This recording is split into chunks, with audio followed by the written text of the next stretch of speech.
Welcome to the Remarkable Retail Podcast, which according to Google's Gemini AI is arguably the top-rated weekly retail industry show globally. I'm Michael LeBlanc. And I'm Steve Dennis, and I don't like the word arguably. I'll keep working on that. Joining us on this episode is our guest recorded live in person at Shoptalk in Vegas in the Burns & Co. Media Studios, Matt Baer, CEO of Stitch Fix. With stints as Macy's Chief Customer and Digital Officer, Walmart's Vice President of E-commerce, Matt landed at Stitch Fix in 2023. Stitch Fix, known as the original personal styling service for men and women, and really AI in retail before there was much AI in retail.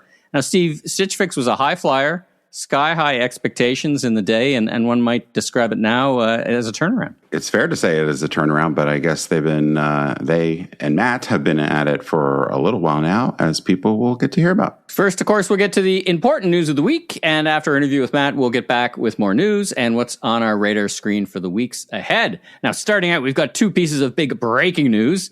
First of all, Amazon buying Tim Hortons, and secondly, you have two new editions of your best-selling book coming out. That's what I read on LinkedIn this week. Yeah, well, one of the things I notice sometimes about April Fools is that sometimes people don't actually realize that it's a joke. So thank you to those of you that congratulated me on my two new books. I know if you know this, Michael, but the word gullible is not in the dictionary. Yeah, I said that I was announcing I was releasing a book called Anodyne Retail, as well as Leaders Creep. And some people thought those were for real, but they're not. I'm sorry if you fell into my evil trap. Well, shout out to our friend Vancouver David Ian Gray, who posted and got tons of response. Oh my God, that's big news about Amazon buying Tim Hortons. So anyway, shout out to all the people who had some fun on April Fool's Day. Now let's get to some more serious news. Let's start with something, of course, very serious. The war's impact on retail. We saw some announcements coming out from Amazon and their 3PL, and we're seeing, the inevitable impact on farmers, which you'll feel later than sooner. But as you think about what's happening, we're not a news show, so we're not going to tick off all the news that's going on. Yeah. But, it's interesting. What strikes me is as a decision process and as a leadership lesson, it feels like one lesson could be what worked for me in the past isn't going to work for me in the future. Yeah, I mean, to a certain degree. I mean, I think I have two leadership points. One is, I think it's very easy, as we see all the time, for people to get into the politics of it. And, I keep calling it Operation Epic Foobar because of how poorly it's been executed. And I guess one thing I want to say is we're not trying to be about the politics, but part of the reason why I point out what's going on with the Trump regime is it's a real lesson, I think, regardless of your politics, on where ego gets in the way, where ignorance gets in the way, where defaulting to areas outside of your expertise can be pretty dangerous. So as people are, wanting to take shots at what's going on politically, that's fine. But I think ask in your own life, where do you fall? Where do you let your ego get in the way? Mm-hmm. Where do you get so attached to the outcome that you don't think straight? Where do you not listen to people that know more about you? So, I know sometimes that I can steer into the politics, but usually the reason I'm bringing this up is to point out bad leadership. And, we don't need to just look at that. But unfortunately, of course, in the case of the Iranian war, the consequences are much more dire than most of the things that any of us will ever deal with. But I think it's also a matter of just blind spots we have. I think that's what you're getting at. And, in a world that's changing very quickly, a lot of what worked for us in the past as leaders is not necessarily going to work. And when new information, new technologies are coming into play, it's really important to open your aperture and make sure you're getting not just going to kind of the usual suspects for advice, but you're maybe going to different people. You're asking people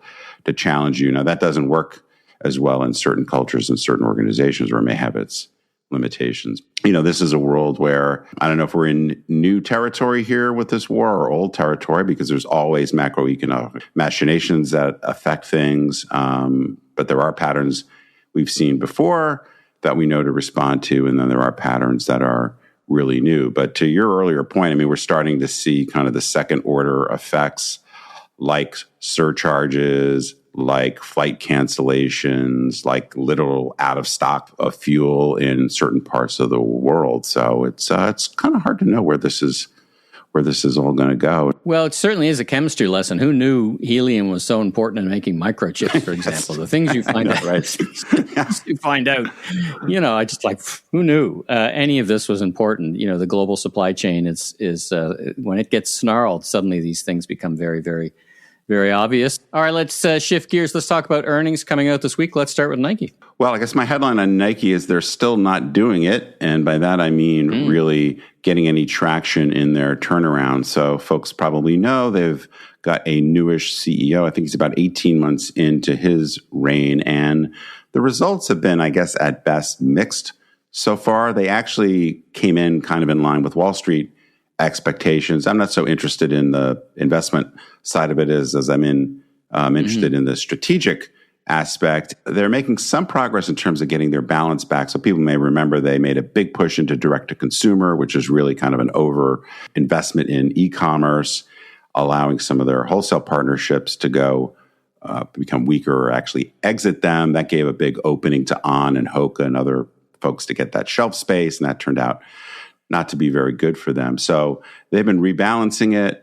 They're about 5% up in wholesale, about 7% down in direct. So that's probably a better mix for them. But their overall business is really not going anywhere. And they gave a pretty dire outlook. Now, some of the headwinds they have is their China business continues to be weak. But they are worried about the consumer, as we're starting to see more retailers talk about that, see our comments about the war above. But also they're getting a lot of tariff headwinds. And we're also starting to see more companies be explicit about that. Now, there's a big difference between some of the companies that seem to be able to pass some, or at least most, of the price increases from tariffs on. Nike doesn't seem to be super confident about being able to do that. So anyway, yeah. What does that say about their place in the market, Steve? Like, you've said it in the past before in the context of talking about tariffs that the retail businesses that have less leadership in their categories, less buying momentum, really will have more trouble than less passing on those tariffs. Is that, in other words, what you're saying about Nike? Are they in that position right now, do you think? I think to a certain degree they are. They've really struggled with innovation. And as I said, they've really let some other much smaller, much more focused competition grab relative market share. And I saw some number, I can't remember the exact number that was quoted, but the number of SKUs that they had, it was like, I want to say like 50,000 SKUs or something. I think they've become over assorted. And, part of the reason, because I did work with Nike at the beginning on this, is part of their direct to consumer strategy was to get more focused and more premium and be able to control the experience more. For a bunch of reasons that didn't work so well, mainly because their physical store strategy, their own store strategy really didn't get to be that good. And I think that was part of the miss there, but they definitely made some other mistakes along the way. So it does feel like they've a little bit lost their way on positioning, maybe a little bit over distributed still, over assorted, playing in a lot of different price points. So they clearly need to take the innovation up and get back to kind of the roots of what they were known for. But I also suspect they're still a little bit more diffused. One of the things they did point out in their earnings release is that they're having to mark down product more. I don't know the degree to which, they just kind of got over inventoried fundamentally, or, it does speak to this lack of clarity in their positioning. And, ironically, they're the people that came up with the edit to amplify story. And it seems like they may need to take some of their own advice. Let's talk about the furniture industry. RH, a fascinating retailer respected by many. What did you make of their numbers? Well, here's another one where they delivered a pretty good quarter. Their sales were up, which is very difficult to do in the current home environment. They have very great margins. I think it's over 17% EBITDA margin, which is 90th percentile probably in retail. But they too gave a quite tepid outlook. There's some timing issues, which I won't go through in the interest of time. But it basically has to do with expenses due to pre-opening for some of these palatial stores that they have. But, longtime listeners would know that RH is a brand that I often point to both in terms of doing something truly remarkable with their format, but also making a big strategic pivot from store concepts that were failing to doing something really, really different. So they're quite bold, but it's a little bit hard to say that strategy is really working super well for them, at least from a stock market perspective. Their stock's down quite a bit in the last 5 years. Now, a lot of that is everybody in the home industry pretty much is down because that industry has been so tough.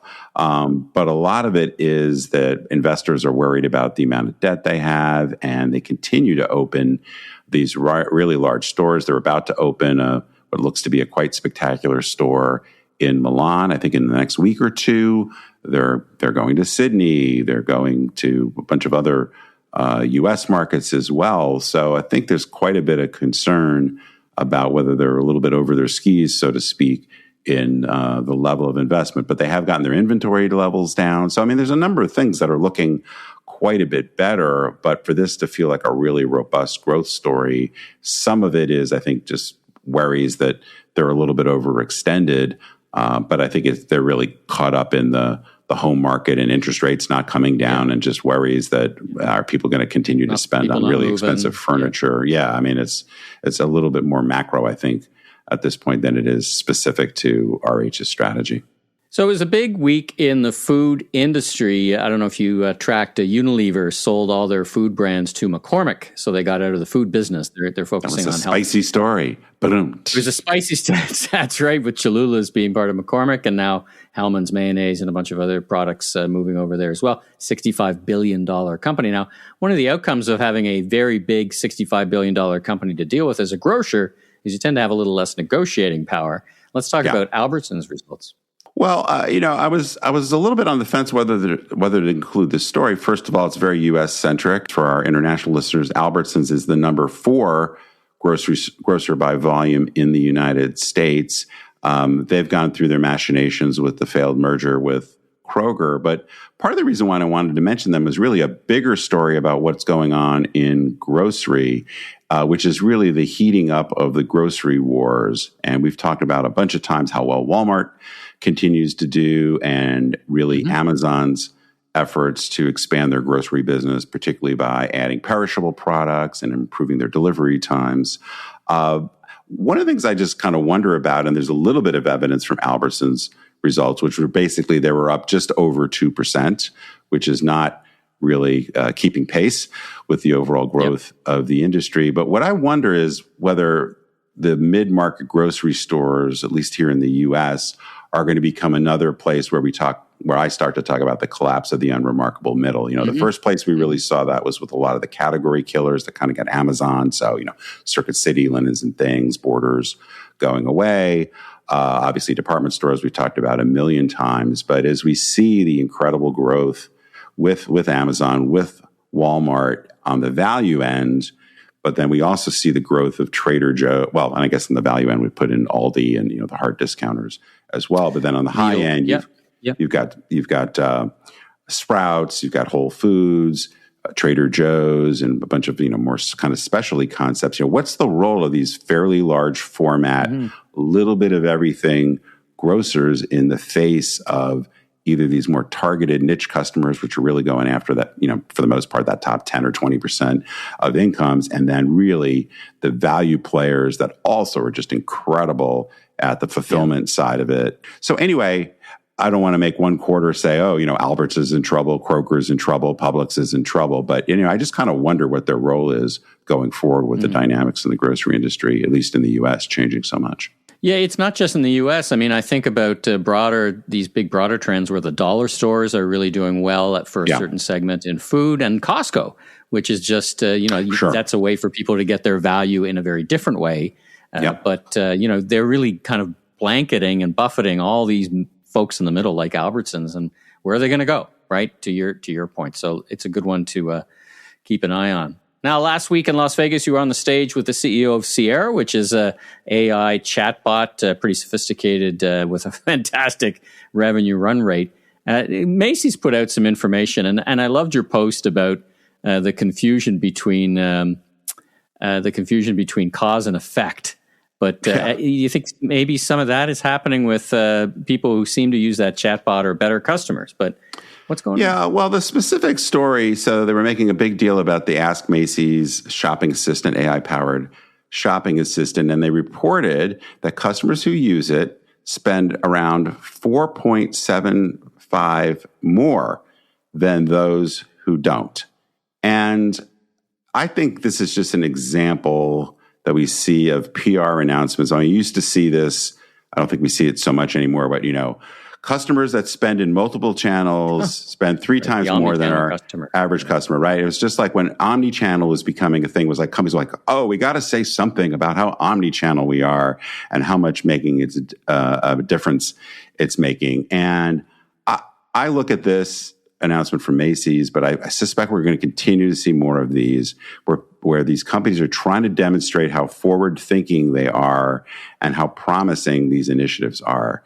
This particular announcement, not that I don't think it's worthwhile to have an AI-powered shopping assistant, unless you release the test and control statistics on this is a meaningless press announcement because it is almost certainly the case that there is selection bias, that the people that choose to use a shopping assistant are already more considered purchase buyers, and you're more likely to use a shopping assistant for a more complicated purchase, i.e., it's more money, so you care about it more, or more items. So without that, I mean, I get why they do it because they need some press, but do not draw the conclusion that this is a game-changing thing for you. You should all be looking at AI-powered shopping assistants. But I would be willing to bet if we saw the test and control on this would be way, way less impressive, just like the 3 times omni-channel. It turns out the customers that like you more shop more than those that don't. Stay longer, better lifetime value. Right. It's like,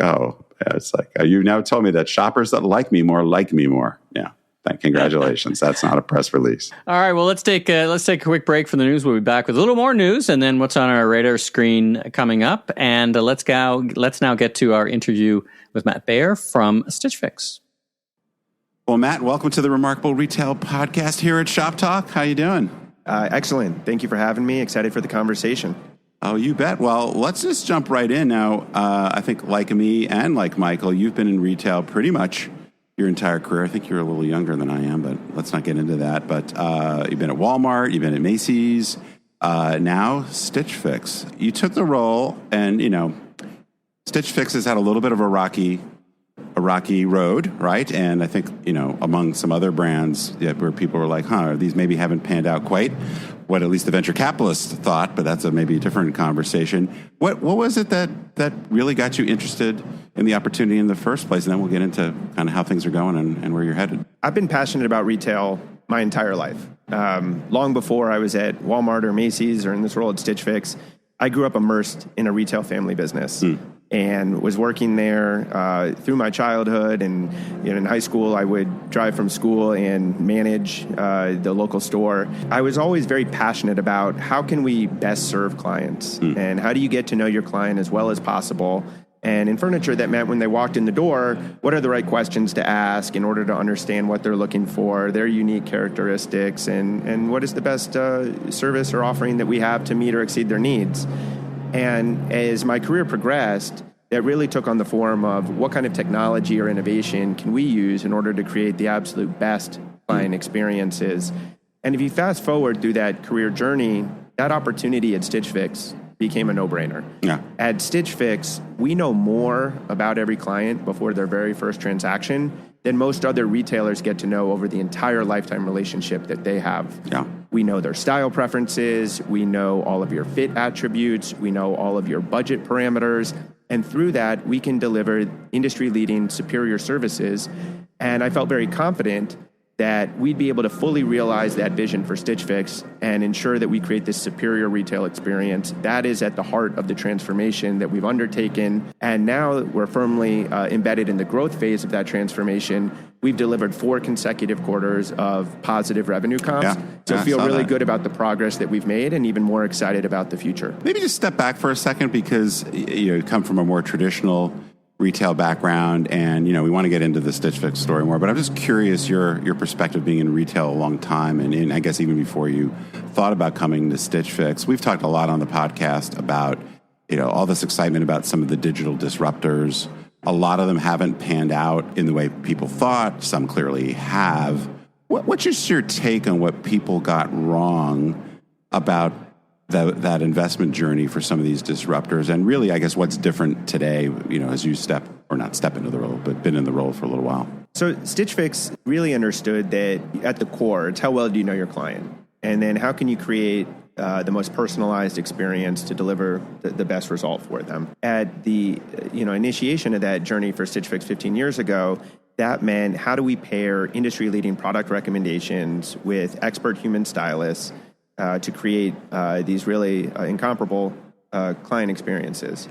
And the opportunity that we had to fully realize that vision today is how do we continue to evolve that? How do we continue to innovate and effectively disrupt ourselves while staying true to that core? Mm-hmm. Through our transformation, we worked very hard to understand where the client was at, what the client was looking for, and how we could uniquely meet their needs. Yeah.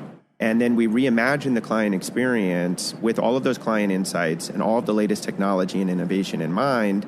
And as a result of that, we now have experience that is unrecognizable from 18 months ago. Yeah. And at the same time, it's completely unrecognizable from what was that Stitch Fix experience from its founding and for the first decade, that we were in business. And I think that opportunity remains true, that you have to always challenge yourselves. Mm. Are you meeting the client where they are today? Are you working hard to ensure that you're going to exceed their needs tomorrow? And are you continuing to leverage the latest technology and innovation so that you're appropriately leading in that space? Matt, can I take you back to when you first landed, or even before you first landed at Stitch Fix? I mean, many retail CEOs have a bias for action. I mean, that's part of our industry, right? So, what was your animating principle about how you were going to come into an organization, probably as a change agent, and not immediately start? And it can feel frenetic sometimes. Okay, we've got a really chair, we'll do a left turn. But you set out a 3-part plan very deliberately. And later I'm going to ask you about how the external world viewed that. But I'm very curious about how the organization feel that, the people around you, the people, okay, we got a new person in the chair. What's going to be different? Is this going to be more successful, and how and when? How did you take that on? One of the things that I love about retail is the simplicity of it. You have the right product at the right time for the right client at the right price, and are you delivering the right experience? Because of that simplicity, it's that much harder to win. It's that much harder to create an even better experience. It sounds very simple. It is. It is very simple formula. Yeah. But because of the simplicity of the formula, that's where that ultimate challenge is, in order to ensure that you're serving clients better than anyone else, that you're gaining market share, that when clients are making a decision where to shop or where to spend their money, they're choosing you.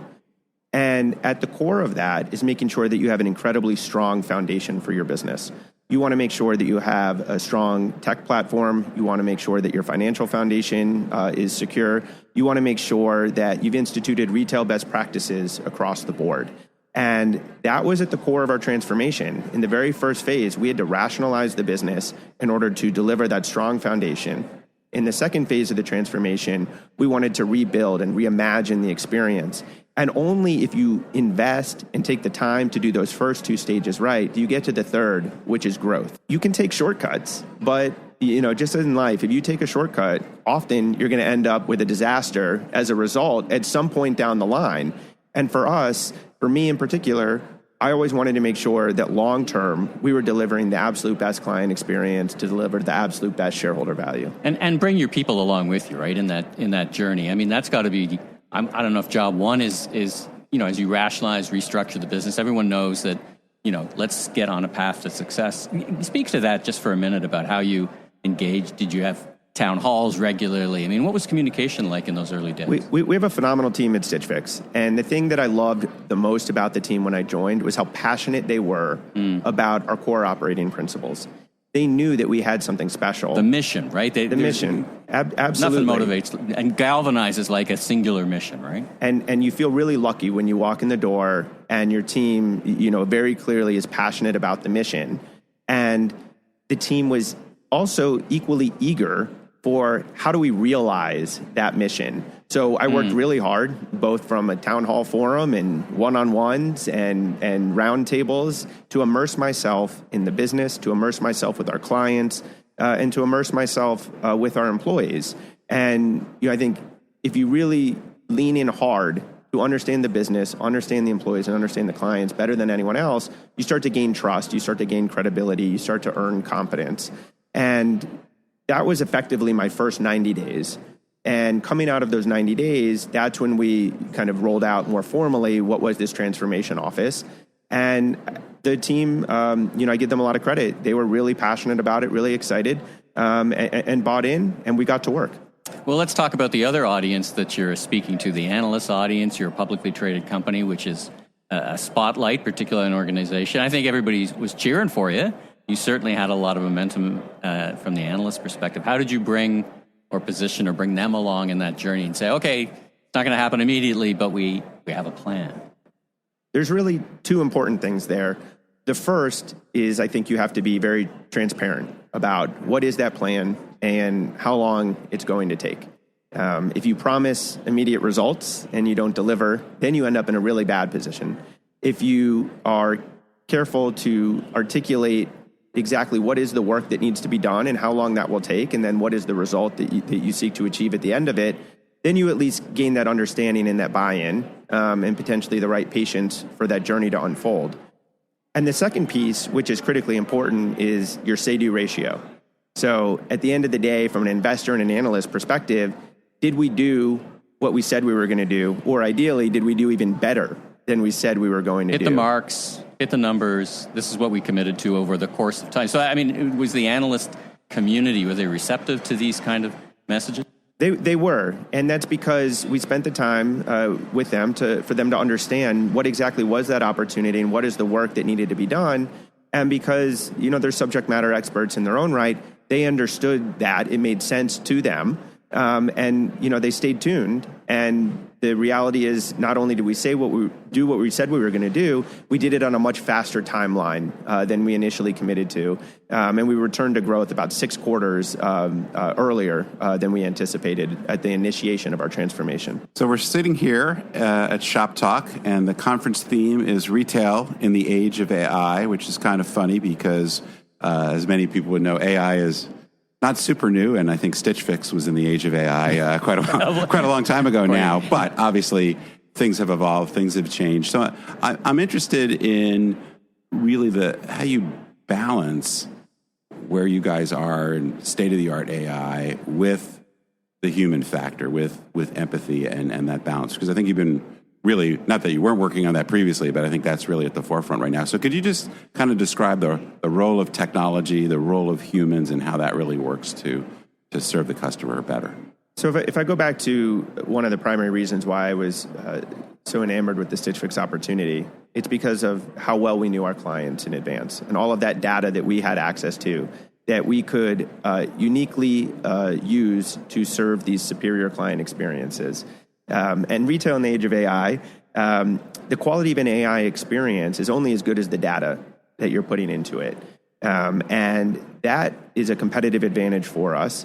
It's at the core of what we do. And it's an example of why our Stitch Fix Vision experience that we launched last fall is one that has driven such phenomenal satisfaction and engagement from our clients. And in that experience, a client uploads a selfie and a full body image, and then they see their digital self rendered, dressed head to toe in Stitch Fix apparel and accessories. And because of how well we know our clients, all of the clothing and accessories we know is going to align to their style preference. We know that it's going to fit them, if and when they purchase it and it arrives in their home. And we know that it's going to match what are their budget expectations on a shopping journey. And that alone is something that, I believe is unique to us in our ability to serve AI experiences that are truly valuable for each individual that's receiving them. The second piece of it, which is equally important, is in apparel, it's a nuanced category. There is taste, there is style, there is human emotion involved.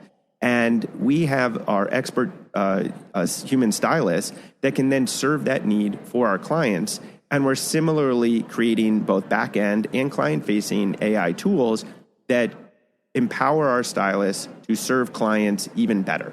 So an example of that is our AI Style Assistant. And one of the things that we heard loud and clear from clients and from consumers alike is in this really nuanced category of apparel, clients have a hard time articulating what it is they're looking for. For those that are in the industry, it might seem obvious to talk about what styles or trends or patterns or fabrics they're looking for. But for 99% of the population, that's a foreign language.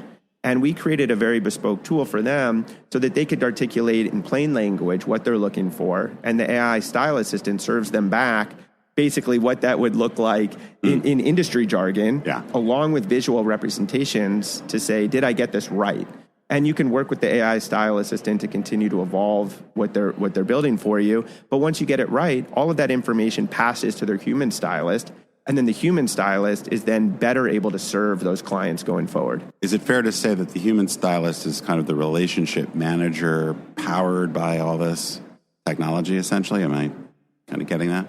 The human stylist plays multiple roles for us at Stitch Fix. One of them, absolutely, is building that real human relationship. I'm a stylist myself. I was going to ask you about that. I think you said that I was at the Burns & Co. breakfast, and I'm like, did I just hear that right, that you're a personal stylist for, what did you say, 8 people? I have a few dozen. Clients. Yeah. Well, he's added you too. He has a few. He told me he had a few notes for you. So no doubt. Just make sure, and like you did with the Alex partner, put me in the context of Vegas. I loved how you actually the AI did that. Will do. Here's how you look in the main street during F1 in the middle of Vegas. Yeah, we can do that. We'll be right back with our interview with Matt Baer from Stitch Fix right after this message. The biggest names in retail don't guess. They use Placer AI. Placer's location intelligence platform turns foot traffic into real strategy, giving you near real-time insights into market share, cross-shopping trends, and trade areas for any location in America. Whether you're entering a new market, tracking a competitor, or optimizing your existing footprint, Placer gives you the data to decide with confidence. Visit placer.ai to see it in action. But as a stylist, and you just learn and you see firsthand how deep and enduring these relationships are that you build with clients. Often our stylists are the first people to find out, if someone's getting married in their family, if someone's expecting, if someone got a new job, if they're moving to a new geography. And those relationships are extremely powerful. And at times they touch things that are also very human. Like if a client is on a GLP-1 medication and they're going through a body transformation, a very unique need state for a client, but one that we are also uniquely able to serve through this experience that we provide. So maybe talk about the elephant in the room, agentic commerce, friend or foe? At Stitch Fix, we're going to continue to challenge ourselves. How are we creating experiences that serve our clients? And I think when you're looking at apparel retail, that human connection that's really important, all of those human elements that are really important. I continue to believe that in the majority of use cases, you're going to want that human in the loop. You're going to want that human in the loop either through direct contact or through a curational lens, or even just having the confidence that they're in the background, ensuring that everything with your relationship with the brand is going well. There are moments, when I do think agentic commerce could serve really important purposes within the Stitch Fix ecosystem, and we'll bring those to life appropriately. But I think the unique value add that we have is the confluence of AI capabilities with the expertise of that human stylist. So in terms of how we go to market and how we acquire clients and how we tell our story, we have a really powerful narrative. It's a very unique service that can meet, I believe, upwards of 90% of the population can uniquely serve them to provide a superior retail experience. And within each of those demographics, we just have to go out and tell our story. And when we do that and bring them into the proprietary Stitch Fix ecosystem, we then have an opportunity to win nearly all of their wallet share. That we can be their retailer of choice for all of their apparel, accessories, and footwear needs. And that's what we see in the client interactions that we have. That's what we see in the data, that we've been able to ascertain from our clients. And we continue to make sure that we have the leading assortment of brands, as well as the highest quality and value private brands in our portfolio. And we'll continue to challenge ourselves to ensure that we're doing that going forward. You mentioned during the Burns & Co. breakfast that I think you were at the very first Shoptalk. It's the 10th Shoptalk. Let's talk about cast our minds forward to the 15th edition of Shoptalk. As you think about where the organization will be then and what you've accomplished and what you could kind of think is your biggest milestones, and could say, I did this, we did this, more importantly. Talk about that for a bit. Absolutely. So where we're at today, and what that founding mission was for Stitch Fix, is the most personalized retail shopping experience. I feel really confident that we are reclaiming that position as the innovator within apparel retail. And as we continue to go down that path, that future experience is one where that personalization comes through at every touch point in the client journey. And you think about how we can utilize the platforms that we've been leaning into, like Stitch Fix Vision, where you see yourself embedded head to toe in apparel and accessories. And you could do that everything from onboarding through all of the shopping journeys and client and stylist interactions that we have. And that we can also make sure that the AI capabilities that we're building and the touch points with human stylists continue to be more and more personalized as well. And when you do that, you're effectively creating what is the superior shopping experience for each person at an individual level. So if you or if any of us are going into the Stitch Fix ecosystem, effectively we're each going to be having our own nuanced, unique experience to meet and exceed our needs at every touch point. The narrative, they did it. They achieved what everyone was talking about exactly on point. Now, for the listeners and for the viewers on YouTube, you are wearing a very fetching bomber jacket. Could you tell us a little bit about that bomber jacket? Yeah, so one of the places where we are utilizing AI for innovation right now is in our private brand product development. So we really challenged ourselves, how can we take all of this industry-leading proprietary data that we have on our clients, on the market, on style, on trends, and also on all of our private brands. And we have now an AI platform that enables us to do 100% of our physical product development within our private brand portfolio.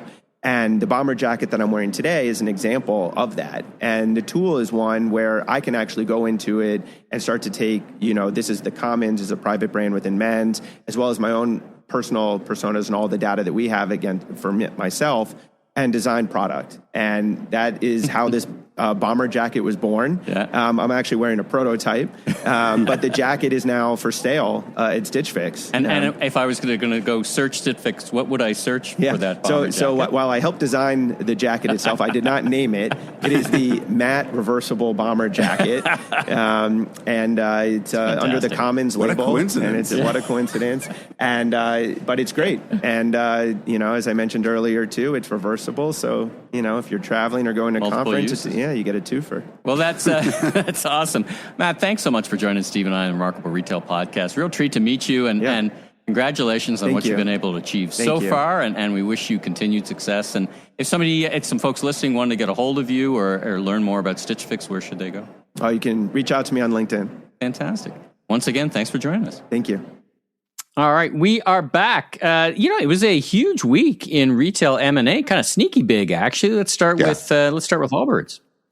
Well, we've talked about Allbirds quite a lot over the years, mainly about what a crazy weak, overvalued business model they were. And I don't know that we can say that the story has come to an end, but I was looking back. I wrote about this on Substack because I went back to what I wrote, not about Allbirds in particular, but about some of these high-flying birds. See what I did there? And what I wrote more than 5 years ago now was, it's hard to say when the crazed spending will end, and eventually it will, because losses have a limit. Soon, this retail generation will have its own Pets.com. And for some of the kids listening, Pets.com was a very hyped, super valuable business that flew close to the sun and crashed and burned, and all we have left is the little sock puppet with a microphone mascot in our minds. But yeah, Allbirds, which was once worth over $4 billion, that's with a B, dollars, agreed to sell all of its assets and IP to American Exchange Group. I think they own like Aerosols or something, for $39 million. That is in the M&A business what we call a haircut.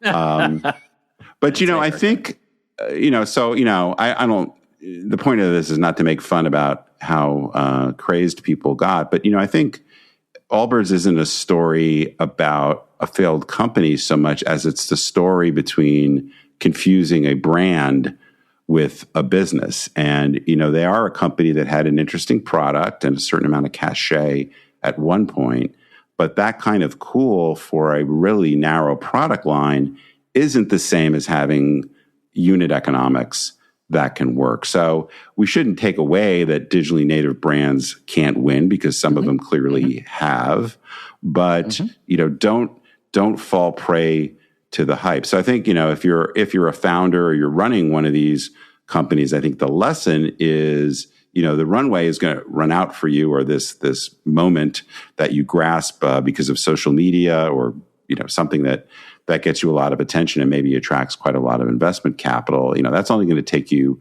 so far. You really have to build something that lasts. And that's both something that is more than just a product that, frankly, Allbirds could have just maybe been a decent business that was wholesale only. I mean, part of their trouble was they built out, to 60 stores quite quickly, and then the revenue never came, and they were saddled with all that debt. So anyway, so we'll see if they live, I guess, to die another day, or whether they actually go on as a decent product line as part of a wholesale portfolio.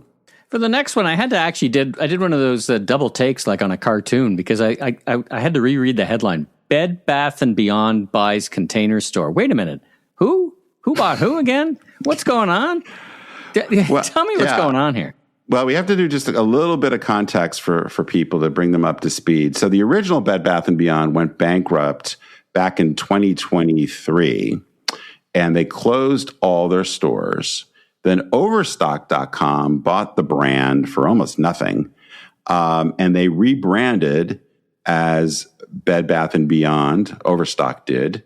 So they combined Overstock, Bed Bath & Beyond, were online only. This guy, Marcus Lemonis, who some people may know, because he's had a TV show on CNBC, The Prophet. So he's been involved. They merged the business with Kirkland's, which is another home decor brand, which gave them more of a physical footprint. So anyway, there's this new conglomerate, so to speak. You could call it the land of misfit toys, perhaps. Bed Bath & Beyond has opened a physical store. So get back into that. That was last year. I think we talked about that. And now, despite not being worth all that much, they paid $150 million, also a very big haircut from where Container Store was a few years ago, to acquire the store, the Container Store, also the Elfa and Closet Work brands. So these are proprietary brands underneath Container Store. So now they're going to rebrand the 100 or so Container Stores as the very catchy The Container Store / Bed Bath & Beyond, the Ruth's Chris of retail names. I mean, it is a crazy trajectory. Not only the Container Stores fall from grace, but the resurrection of the zombie Bed Bath & Beyond brand. I don't know. It's such a low price, really, when you think of $150 million for the breadth of the chain they have. It's not a major investment in the scheme of things.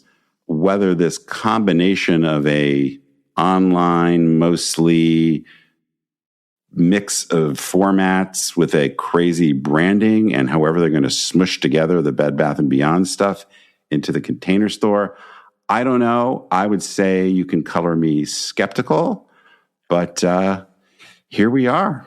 I did not, I would not have predicted this for sure.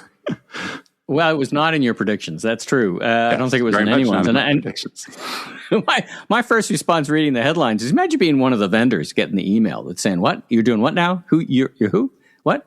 Vendors whose lives are tied up in the success of these folks, right? Anyway, well, we wish them luck. I mean, good luck to you. We've had executives. We've had executives from Container Store on the podcast, and they got a brand, but now that's I don't know. Now it is whatever. I wanted to bring up another M&A story where there's real money. Imagine that. Cisco buys Restaurant Depot for $29 billion. Cash and carry business. Have you ever been to a Restaurant Depot? It's quite the place. I have, yeah. It's a fascinating business because Costco's really encroaching on this business as well. Have you ever been to a Costco a business center, they call it, their business center. Yeah, there's one about not even 10 minutes from where I live. Yeah, I have. So if anybody has, you got to go. You can get in with your regular Costco membership card. I mean, you can buy a Ford in my local one. No hot dogs. No hot dogs. That's right, no hot dogs. But in my local one here in Mississauga, you can buy a 40-pound pail of poutine gravy. So if you're anywhere near that's me, the local market focus that Costco is so good at. And what I like is it's interesting, the competitive strategy thing. I was thinking back to Nike about what they could do. Well, Cisco is clearly losing business in their restaurant B2B trade to these, whether it's Restaurant Depot or Costco. So it's interesting how they did some M&A work to try to, tighten up where they were kind of, I think, losing some restaurant customers and some consumers. I saw, I went there and I bought a big case of something. I'm a kind of random from that perspective. And there's one other, but wait, that's not all, Steve. Olaplex earnings were sold.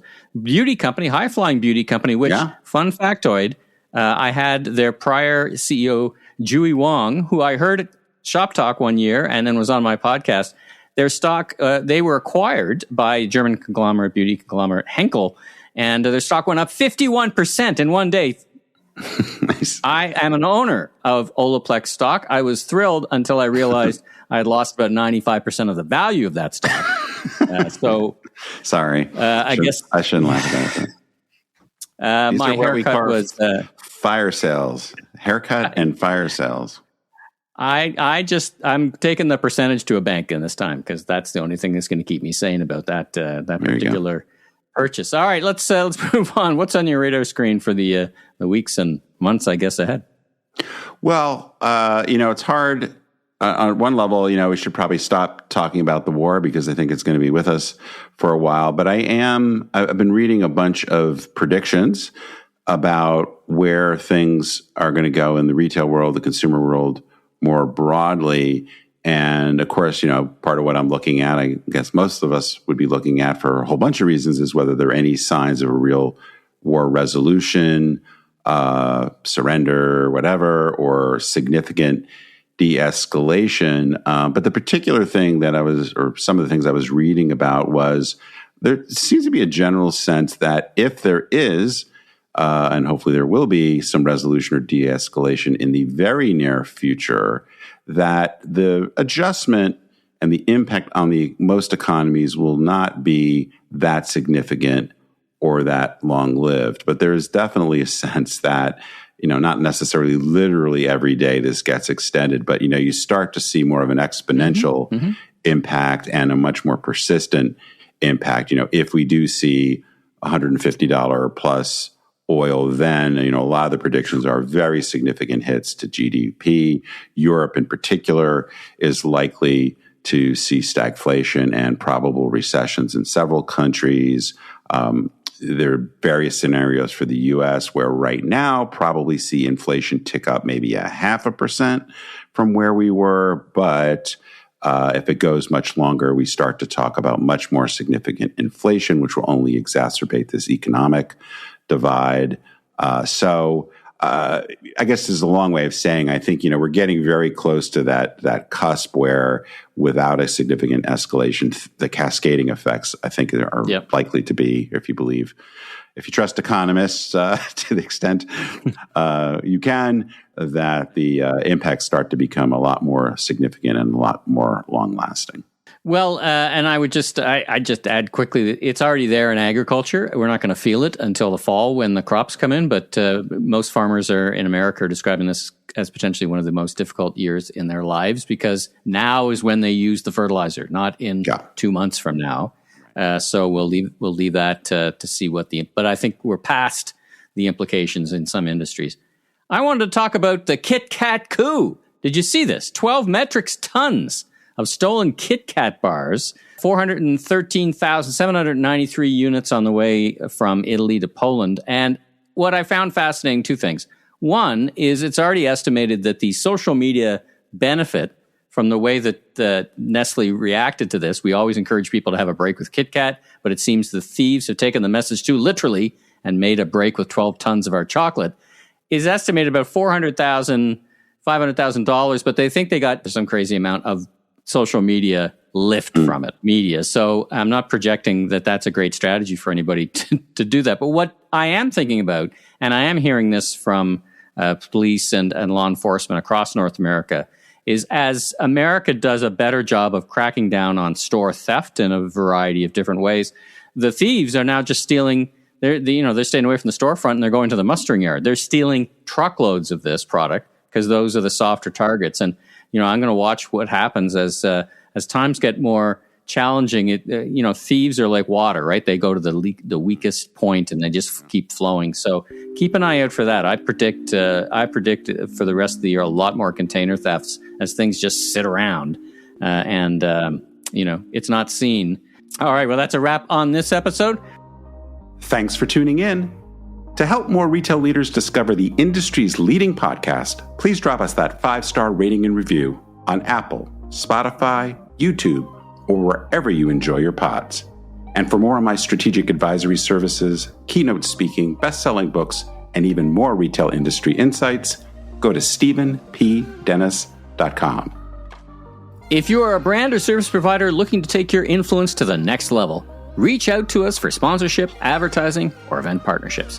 And if you want to learn more about my own keynote speaking and advisory practice, reach out to me via LinkedIn.